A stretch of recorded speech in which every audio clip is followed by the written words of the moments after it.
Friends, today's NRI Summer program from Los Angeles brought to you commercial free by listeners like you. Your generous donations make possible for us to stay commercial free, and today's show is pre-recorded. If you have a question for the guest, please send an email to nrisummer@gmail.com. We will follow up with the guest and find the answer for you. Thank you for your support. Hello everyone, welcome to NRI Samay. I am Ravi Balgi, your host for the show, and today we have a very special guest with us who is running a completely volunteer driven organization headquartered in Chennai. We have Vaishnavi with us. Hello Vaishnavi. Hi, Ravi. So, for the uninitiated listeners of NRI Samay, would you like to tell us about Bhumi? Sure. So, Bhumi is a youth volunteer nonprofit organization founded in Chennai in 2006. Since then, we have grown from a very small volunteer base of just about 10 volunteers to 1,000 active volunteers across the country. We have expanded our operations from Chennai to Trichy, Bangalore, Bombay, Pune, New Delhi, Jaipur, and we've recently added 3 more chapters, including Hyderabad, Coimbatore, and Calcutta this year. So, you are currently in almost 15 cities across the country. Yeah, 10 city chapters, that's right, including Chennai. Okay. And what were the motivations for Bhumi? So in 2006, when a small group of friends came together, they just wanted to initiate, or rather just visit an orphanage and do something for the children there. So they started off with with a very unstructured approach of teaching English, arts, crafts one day, sports on another day. And after a couple of weeks sessions, when the children had to break for their vacation, the center authorities had requested for a report, basically a progress report on what the children had gained from those classes. Since the classes were not very structured, these guys were not able to submit something concrete, because of which they had to stop the classes there. That's when it hit them really hard. It was more of an eye-opener to them. And that's when they realized that they need to have a structured approach, and they cannot, the time of these kids is very precious, and that they cannot waste their time by doing something one-off. So they started off, that's when Bhumi was registered as a non-profit organization, and they started with teaching computers.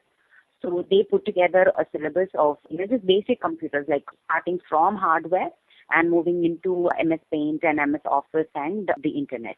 These are basic things that they started off with, and gradually we've been able to add more projects based on the needs of these children. I'm also very happy to share that the orphanage that actually sent us out because of that, unstructured approach, actually invited us back to the orphanage a few years later. And it's been almost 4 years since now we've been working with the same orphanage for more than 2 of our projects. Wow, that is so good. Yeah, so that's the kind of growth that we've been able to show over these years. Okay. So you're primarily focused on education and you work with orphanages, is it? That's right. So we provide supplementary education projects at orphanages for underprivileged children, but we also have a few slum and village community centers that we also cater to. These are children who go to state-run schools during the week, and our volunteers go to these respective orphanages over the weekends, Saturdays and Sundays, for a few hours in the morning or in the evening to teach them one particular project. So a child could be mapped to, say, the English project, and if he's going to be part of that project, he's going to be with us for 5 years, because English is something that cannot be done overnight. So we have a 5-year project for these children, and right from class 1 to class 5, he would benefit from the English project. So we have very structured class groups, target groups for each of our projects. So math and science English and mathematics cater to children from classes 1 to 5. Once they step into class 6, they move into the science project. So from class 6 to 8, they're part of the science project. And then once they step into class 9, they're part of the computer project. The computer project is a 1-year project. And after 9, from 10th and upwards, they're part of the mentoring project. Okay. So for the school curriculums, the way Bhumi works is it works with the orphanages and it tries to help the students with the supplementary education, and the educational curriculum is more or less similar to what they study in the school, is it? That is right, because we don't want something very new to be added to the child's life. So our content runs in parallel with the state syllabus, and so that the children also benefit in school. and not seen as like, some added element to what they're already learning, but runs in parallel to school, the state curriculum. Okay. So how does curriculum development happen? So the curriculum that we have, we procured, we are aware of what the children learn at school. So the curriculum that we have adopted runs very much in parallel to that, and we have a syllabus and training team that sits together and analyzes various organizations, because we also believe that we are in the growing stage, and it is always, it's better to adopt a model, a successful model, rather than reinventing the wheel. So this team, we have under the guidance of a project director, the team of volunteers analyze a lot of organizations across the country and choose the best model that would fit our children's basic needs, and they integrate the state curriculum also. So there's a combination of an existing model with the existing syllabus from the state. Okay, so there is already a curriculum that you base it upon, and then you keep developing on that. Exactly. And how do you identify these centers, and why only orphanages? So we've had the opportunity of working with schools, but one disadvantage or rather one challenge that they faced was these children come from families. So the weekend is family time. That's when the children would step out of their house with their families to watch a movie or go to the beach. But children at orphanages are available, and weekends is when they need someone. So they kind of bored. They just sit in one corner doing nothing for like 2 whole days, and they actually look forward to going to school.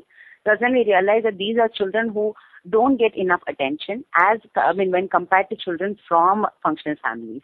So we decided to keep that as our primary target group, particularly because they lack the guidance and the support. So when you go step into an orphanage to teach, you're not just a teacher, but you become a mentor.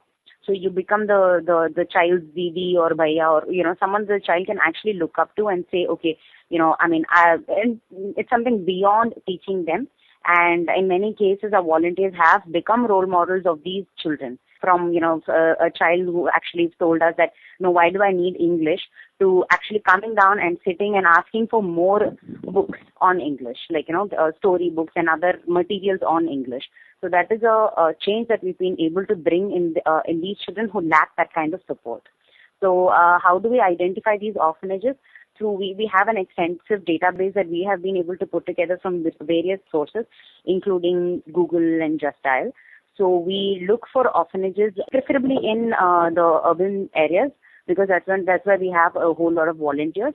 So we identify the orphanage, we visit them, we talk to them about their needs, what we can provide, and what is the basic infrastructure that they have. And then we decide a project that would be best suited for that particular orphanage. Okay.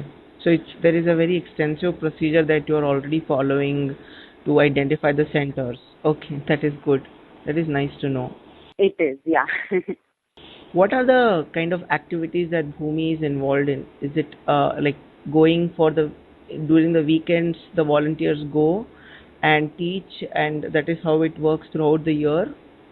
Okay, so we do have a number of projects that we've been able to add on over the last 8 years. So we started off as an organization for volunteers under the age of 30, particularly because children at orphanages want to be associated with their peer, someone young, someone that they can relate to, someone they can talk to. So when you bring in someone quite senior, sometimes these children become reluctant and they begin to associate this volunteer, the older or senior volunteer, with someone they see in school or someone they see at the orphanage.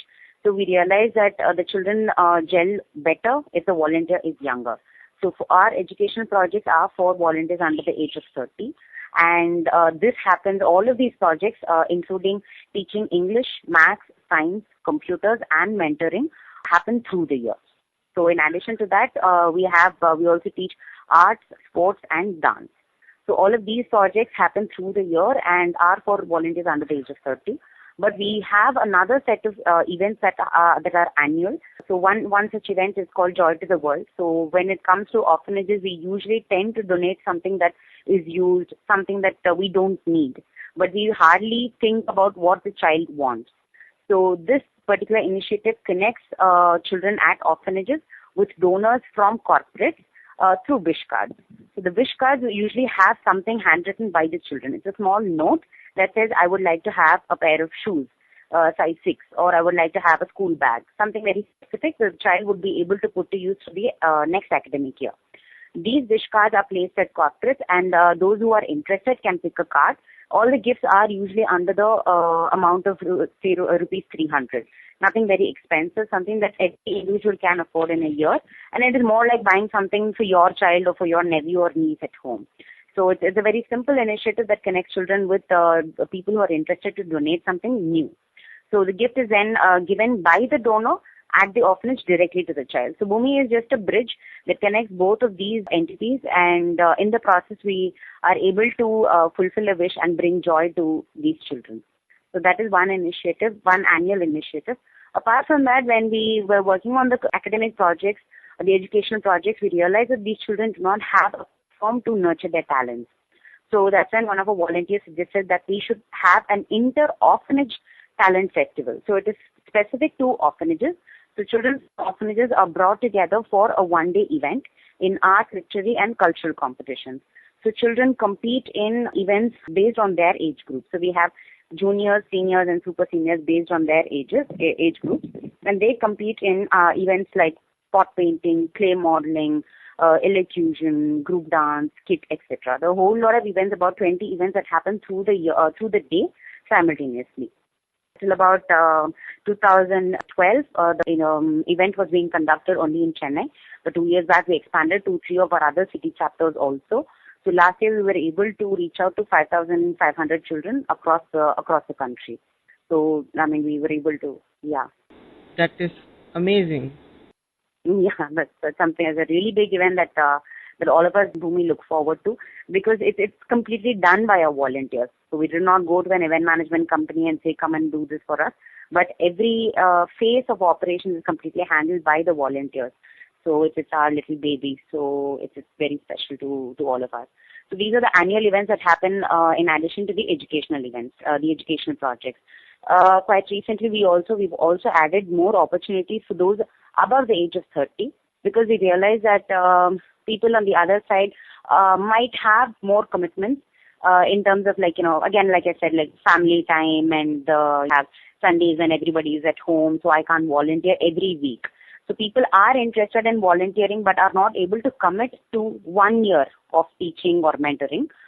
We've identified short-term volunteering opportunities. So something related to environment. So if they're developing a park, you can walk in once a week, or once a month, or twice a month, as you like, or as you're available, to come and participate in the activity. So we have identified opportunities in environment, animal welfare, and we also have a scribing project. I mean, to scribe for visually challenged people. So these are short-term volunteering opportunities that we've recently added for those who are interested to volunteer on a short-term basis. Okay, so like this is majorly for people who want to associate it with Bhumi for a short-term basis, and it could be anybody who is above 30 or below 30 also, is it? Yeah, age doesn't matter, commitment doesn't matter. Okay. What are the activities that a person does or a volunteer does when he's doing mentoring? Because English, science, mathematics, sports, dance, they look very obvious, but how does mentoring work? Correct.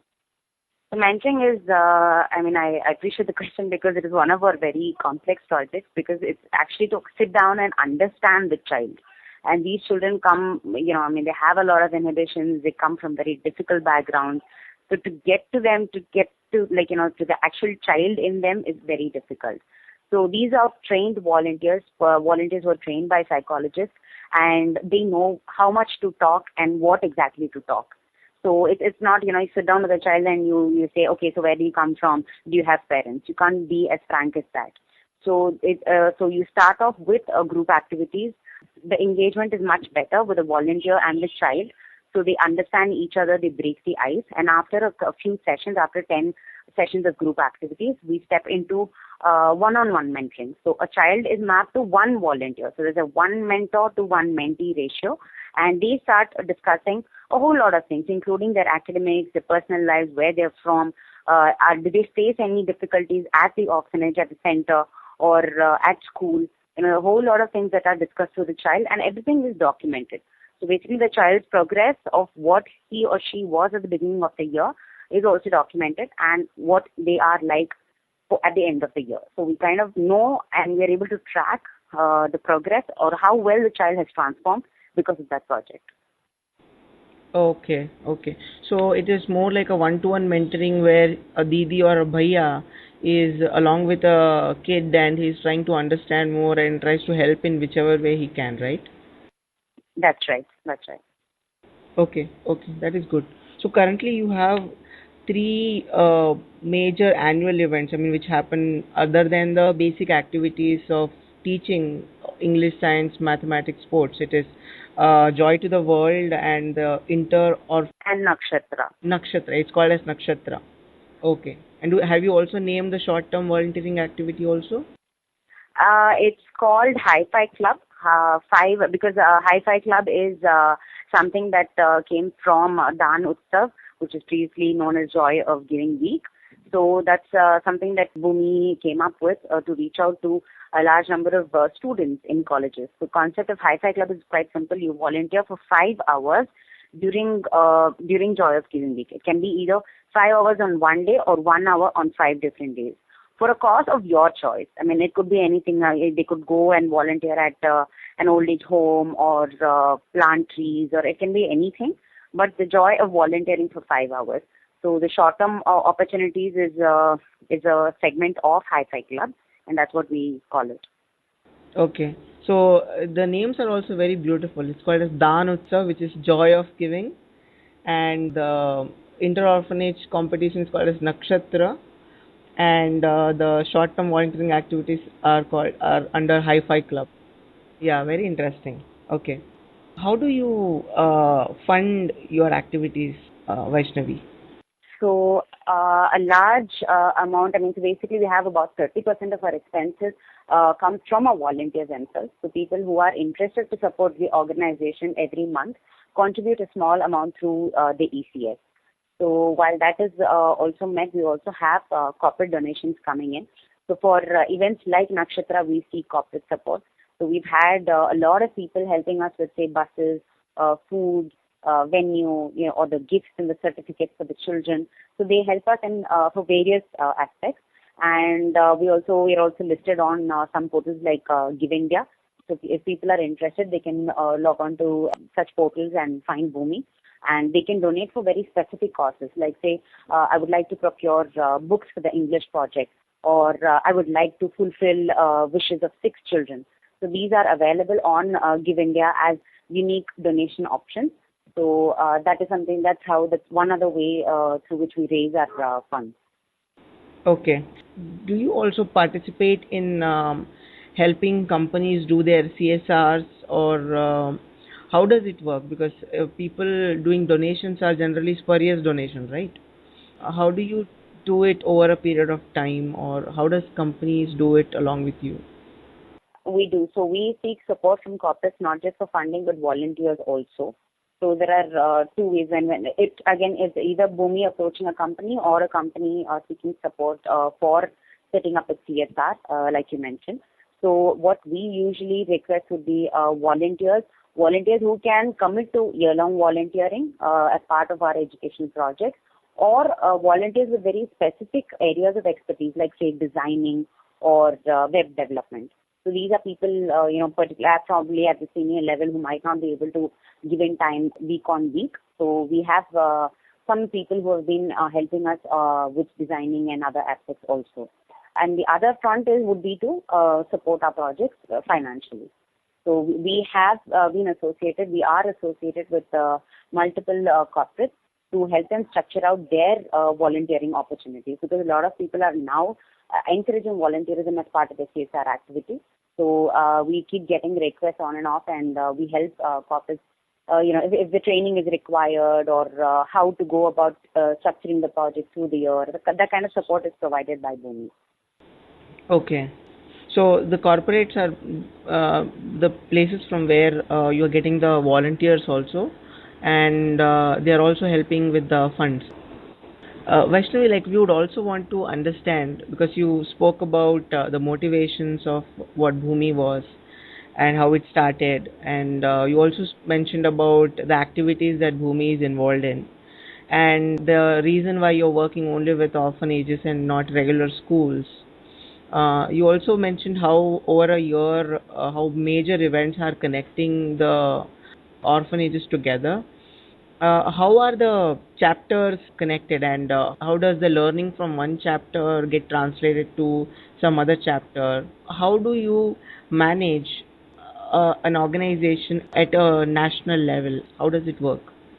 Friends, NRI Samay is a non-profit independent alternate media from Los Angeles, USA, which brings positive stories from grassroots activists from all corners of India and across the world.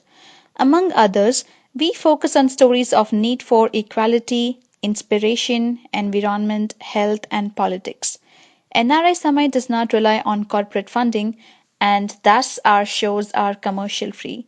We only rely on your donations. Please consider donating to NRI Samay, and all donations are kept transparent on nrisamay.com. Since most of our projects are volunteer driven, we have been able to create leaders at for very different reasons and at very different levels.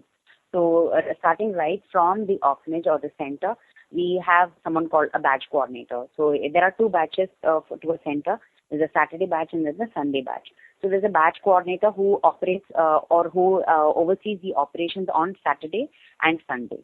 So, there's one center coordinator who manages both the batches. And then there's a project coordinator who manages all the centers related to that particular project. And then there's a national facilitator who ensures communication happens across all the cities. So it's a structure created to ensure volunteers within the organization, within the centers and across the city chapters interact. So, we don't want any project to work in isolation because there's a great amount of learning when best practices are exchanged. So we've created the setup only to ensure that there is communication and there's constant learning in what the volunteers do. So because of this setup, we do have something called Lead Bhumi. This happens at the beginning of the beginning of every academic year, when volunteers can actually nominate themselves to be a leader at various levels, at various within the projects across the city chapters. So I could apply for to be the HR coordinator of the math project, either in Chennai or Hyderabad or nationally. So then the volunteer goes through multiple rounds of role plays, interviews, and case studies. Couple of things that we want to ensure that the volunteer is well equipped, knows what he or she is applying for, and mentor them in such a way that, okay, so if these things are provided for the volunteer would be able to step up and do better. So there's a process that identifies all of this, and the core team of volunteers is usually selected around March every year. We have a small group of core team of volunteers selected based on these processes, and they step into chalk out the goals and their vision of what they want to do during the next academic year. That could include expansion of the center. So let's say we have 5 centers in Chennai for under math. I would like to take it to 10 centers. So I would like to take Hyderabad. I would like to expand to new city chapters where math is not existing. So those are the things that these volunteers, the new team volunteers, would come up with, and they would work through the year with their set of volunteers who are willing to commit only to 2 hours, working with them and ensuring that these targets are met. So that this is the process that we have adopted to ensure that all the city chapters are on one page. They know where they want to go, and they also know how they want to reach their targets. We also have to ensure that we understand that most of these volunteers are young students, just in college or probably just out of college, and that they need some kind of mentoring or leadership skills. So we have been conducting a 3-day residential conference in Chennai, more like a platform for these core team or the leaders from across all our city chapters to meet, to interact and to learn. So we bring in an external facilitator who focuses on communication, basic etiquette, leadership, time management, and a whole lot of other things, So over the 3 days, all the volunteers are trained in various aspects, and they go back to their respective cities to ensure they do what they want to do for the next academic year. Okay, so the way I'm understanding it is, it's not an organization where people are just coming and going. There is a structured approach to how volunteers are enrolling inside the institution in the organization, and Bhumi also identifies how the volunteers are associated with the orphanages. And is there a name that you call for the orphanages? We usually use the word center because, shelter home or center. We kind of avoid orphanage but of course, I mean, for common man to understand orphanage is essential. But within the organization, we are very particular that we don't use the word orphanage. Okay, because orphanages come with some connotations about it, right? Exactly. Exactly. So it's very commendable to know that Bhumi works with the volunteers with a very structured approach of also hiring the volunteers and working with with the centers, and it also has a structured approach of how it is monitoring the results over a period of time with the centers, and also to make sure that the quality and the benchmarks are always met. You have competitions which keep all of them on their toes. That is very interesting. Very, I mean, these days when we hear that NGOs, when they work, they are not very professional and all. I think these are examples. Like Bhumi is one of the examples where we see that it is run like a professional organization with all the checks and balances put in place. Yeah. Thanks, Ravi. Thank Yeah, that is very good to know. I want to understand what have been the impact stories that you must have seen, some experiences which really make one feel that working with Bhumi is really worth it. Share with us experiences. you. Yeah. So for Bhumi, our beneficiaries include not just the children but also the volunteers, because the impact we see impact in two ways. One is how are the children impacted and how are the volunteers impacted, because the volunteers are not here just to teach but also take away something for themselves.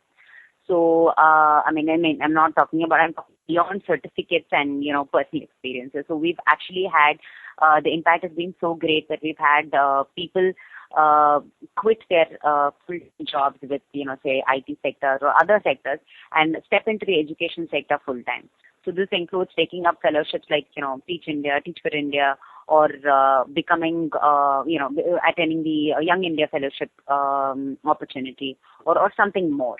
We've actually had a lot of people who have even joined Bhumi full time. So these are volunteers who have quit, and based on their experience with the organization, have actually quit their IT jobs to step into Bhumi full time.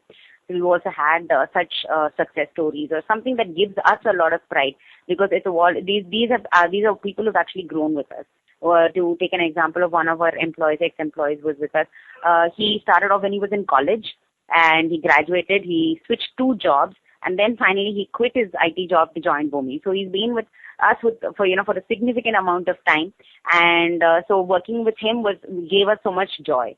He was with us for 2 years, and now he's gone to Gurgaon to pursue his MBA. So that is something that related to the volunteers, and something that we are very happy about.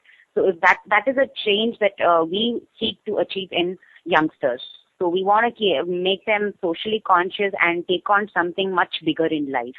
And in cases of children, particularly with the mentoring project, because that caters to children from higher classes, we've actually seen children, when the children actually leave the center and they go back to their native village, going back to their single parent, or let's say their grandparents or someone, they're usually pushed into work. Not many pursue higher education. But we've had some very specific cases of the children putting their foot down and saying, I would like to pursue higher education no matter what. So Bhumi is actually supporting their education also, and not just financially, but also mentoring them and getting them to identify what they have to do, what they think they should do, what they are good at. So that is something that again we are very proud of. And in terms of the younger children, classes 1 to 5, like I said, we've had cases of children being reluctant to learn English only because their attitude is, I'm going to be an auto driver or I'm going to be a plumber. Why do I need English? I can survive with Tamil. So that is the attitude that we faced at many centers when we started the English project back in 2008. But after a few months, the credit entirely goes to all the volunteers for spending so much time in ensuring that every child matters to them. Like, even if it means you're going to sit down with me to read a book or something, they make the classes very interesting. They add on they bring in workshops, they bring in theater, they bring in story books. What can I do to make the classes interesting for the child? And so through that, the attitude of the children has also changed tremendously, and now they look forward to our classes, and the takeaway for them is very high. Okay, that is very good to know. I mean, even the kids themselves are able to realize the importance of education and how it is going to shape up their lives. And also knowing that a volunteer, once he is associated with Bhumi, is going to personally bring about a transformation in himself. That is, it's very encouraging and very inspiring. So it is more like leadership experience by giving education, or like how do you put it? I would say volunteer, inspire, lead, and empower. So I mean, just to put it in a nutshell. Okay, okay. So volunteer, inspire, lead, and empower. Okay. So it empowers the kid, it also empowers the volunteer. Very nice. Also, we used to understand that the kind of impact stories or the things which move volunteers or people in general are by the small requests that the students or the kids make. Do you have any experiences like that to share? Any experiences during the Joy of Giving week? So the Joy to the World initiative, we've had some very humbling experiences, like children from rural centers requesting for something as small as an apple. So we were really moved by that. We thought it was a genuine mistake, and we called back the center and he's like, the child is looking for an apple. Are you sure that, we'd like to understand that the child has understood what she's asking for. And they kept saying, no, that's exactly what she wants. So we were like really touched, and we actually bought something else for her and took a dozen of apples for her. So I mean, that was like really small experiences that move you a lot, and in terms of like very emotionally, I wouldn't say disturbing, but yeah, it's probably humbling. Yeah. Yeah, it is very emotional experience. We all can relate to that in some or the other way. That is beautiful. Thanks, Vaishnavi, for sharing that. Also, for listeners who would want to associate with Bhumi, either through volunteering or if they want to fund. So, can you share how listeners can associate with Bhumi in any way? So if you are interested to volunteer, you can sign up on bhumi.org.in, bhumi.org.in. And if Bhumi is present in one of these, we're present across 10 city chapters. And if you're from one of these cities, we'll invite you for an orientation. Attending the orientation is mandatory to get started with volunteering, and we'll help you identify the best projects for you. And you can get started, you can start teaching or mentoring at an orphanage that is near your residence. Otherwise, if you're interested to contribute financially, again, there are multiple options to contribute on our website, bhumi.org.in. Okay, so the website name for all our listeners who are listening to this show is bhumi.org.in, where you can associate with Bhumi through one of their chapters, or if you want to even fund their initiatives. Is there a way to fund on the site itself, Vaishnavi? Yes, there's a provision. Yeah. Okay, okay. Okay, so there is a provision over there where you can click on bhumi.org.in and then click on donate, and that will help you to go through the process of donation. And donation you can do via Just Pay or PayU, and I think all the donations are exempted under the Income Tax Act. Okay, so they are all under AT section ATG, so people can associate with Bhumi in that way. And we are almost towards the end of the interview, Vaishnavi. Would you like to share something with the listeners, or do you want to share some interesting stories with us? I would definitely recommend Bhumi as a volunteering platform. So, I mean, even if you can't commit to 1 year's volunteering, a year-long volunteering project or something, you can definitely sign up for short-term volunteering opportunities. So please register on the website, and we'll be very happy to have you as one of our volunteers in the organization. Thanks a lot, Ravi. Thank you so much for this wonderful opportunity. Okay, yeah, thank you so much, Vaishnavi. It was very nice to hear from you, and also some of the stories that you shared about Bhumi and about volunteers, how they're working with Bhumi, and also the kids. It is very moving and it's very inspiring, and I would recommend, and I would wish that a lot of people join along with initiatives like Bhumi and try to improve our society and improve themselves in some or the other way. It was a wonderful opportunity having you on our show. Thank you, Vaishnavi, very much. Thank you. Thanks a lot, Ravi. Nice talking to you. Thank you so much. Thanks a lot. Friends, if you liked today's show, please go to youtube.com/NRI Samay and click on the subscribe button. You will get notified every time we publish a new show. And you can also like us on our social media sites like Facebook, Twitter, and Google.